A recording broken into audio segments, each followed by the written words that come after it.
मेरा नाम अशोक है। मैं एक मिडिल क्लास फैमिली से हूँ। मेरी एक छोटी सी मोबाइल रिपेयरिंग की शॉप है। मेरे घर वालों ने मेरी शादी एक लड़की से तय कर दी। लड़की हमारे दादा के पास के गांव की थी। लड़की के माता पिता नहीं थे। उसे उसके मामा और मामी ने पाल कर बड़ा किया था। घरवालों को लड़की पसंद आ गई थी। मैंने शुरुआत में टालने की कोशिश की। मुझे इस बात से थोड़ा ऐतराज था कि लड़की गांव की है। लेकिन मेरे घरवालों के आगे मेरी नहीं चली। मेरी शादी उसी से होना तय हो गई। शादी तय होने पर जब मैंने उससे बात की तो मुझे उसका स्वभाव पता चला। वो बहुत कम बोलती थी। जितना मैं पूछता बस हाँ या ना में ही वो जवाब देती। मैंने कई बार पूछा कि तुम इतना ही बोलती हो या मेरे सामने शर्मा रही हो। फिर उसकी तरफ से वही चुप्पी होती। उसके मामा और मामी भी कहते कि हमारी लड़की बहुत सीधी है और कम बोलती है। मुझे भी उसकी यह बात धीरे धीरे पसंद आने लगी। हमारी शादी करवा दी गई। शादी अच्छे से हो गई थी। शादी के बाद सुहागरात का समय आ गया। मैं अब अपने जीवन की एक नई शुरुआत करने जा रहा था, जिसके लिए मेरे मन में कई विचार थे। इतने दिनों तक बात करने पर मैं उसका स्वभाव समझ गया था। इसलिए मैं जानता था कि मुझे क्या करना है। मैंने उससे पहले बातें की। वो अभी भी बस मेरी बातों का हाँ और ना में ही जवाब दे रही थी। काफी समय से मैं उससे बात कर रहा था। मैंने उससे पूछा कि मैं उसे पसंद हूँ। बस वो हाँ कहती। थोड़ी घबराई हुई लग रही थी। थोड़ी देर बाद उसे पसीना आने लगा। मैंने कहा, क्या हुआ, तुम ठीक तो हो? वो बोली, कुछ नहीं, थोड़ी घबराहट हो रही है।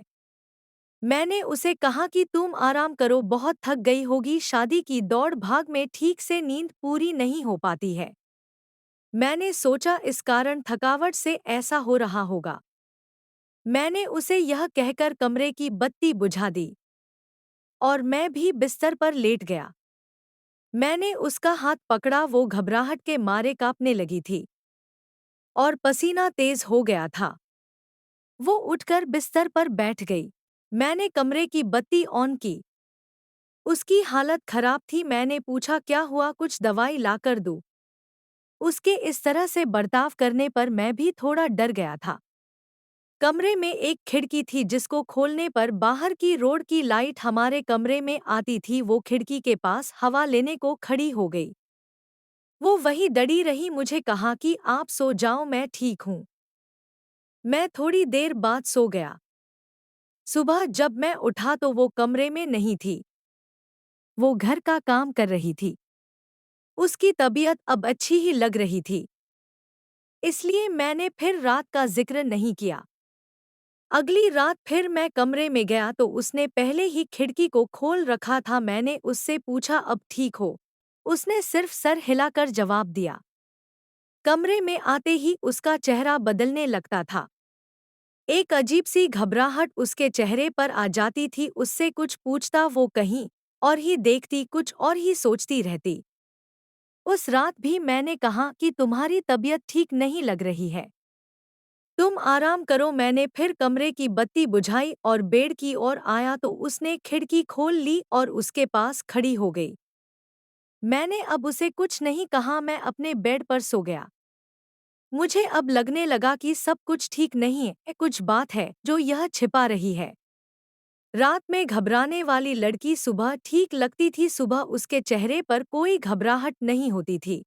उस रात मैं कमरे में गया और जाते ही मैंने सबसे पहले अपने कमरे की खिड़की को बंद किया। वो वही कमरे में थी, रोज की तरह घबराई सी। पर आज मैंने कुछ और ही सोच रखा था। थोड़ी देर बाद मैंने कमरे की बत्ती बंद की और मैं बत्ती बंद करके उसके पास गया। मैंने जैसे ही उसे हाथ लगाया वो थोड़ा कांप रही थी, रोज की तरह पसीना छूटने लगा। अब मैंने उसका हाथ और जोर से पकड़ा लेकिन उसका कांपना और पसीना बहना चलता रहा।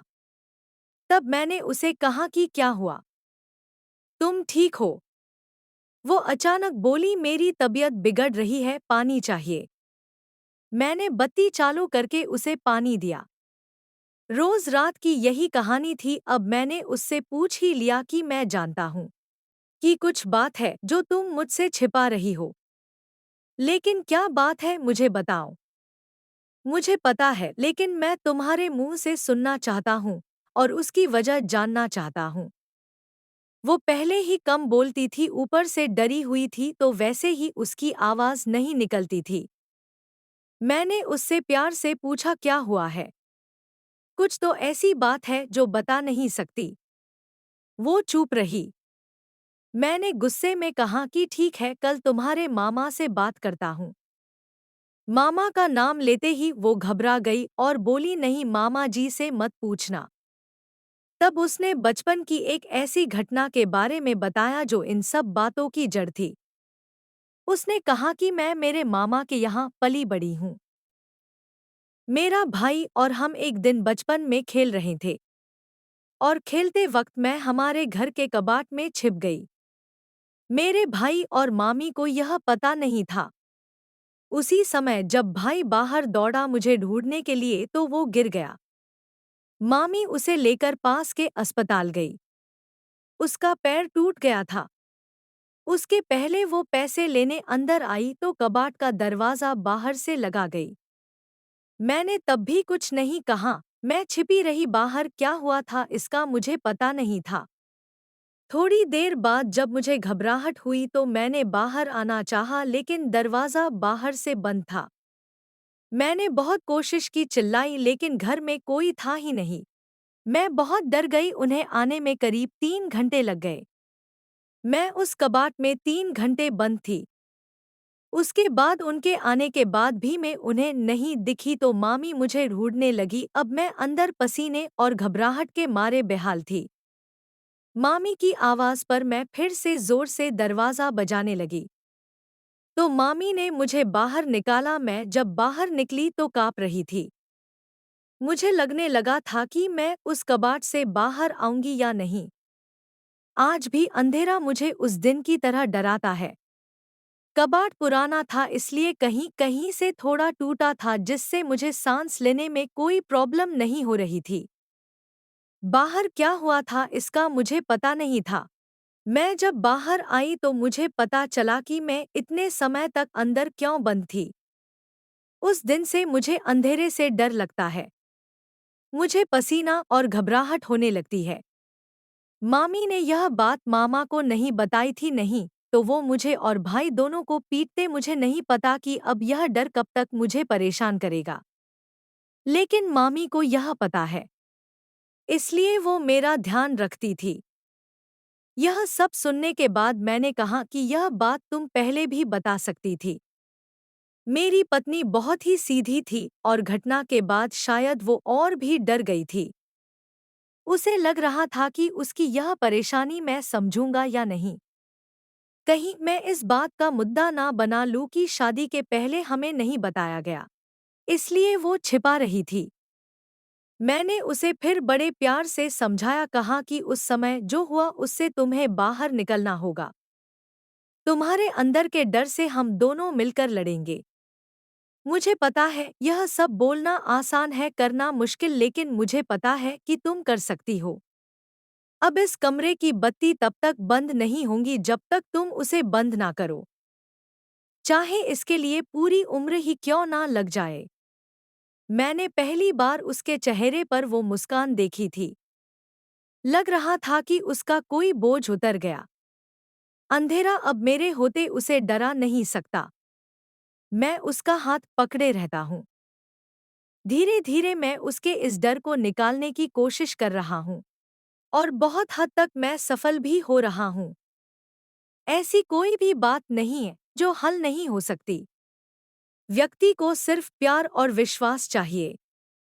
बड़ी से बड़ी बात को सुलझाया जा सकता है।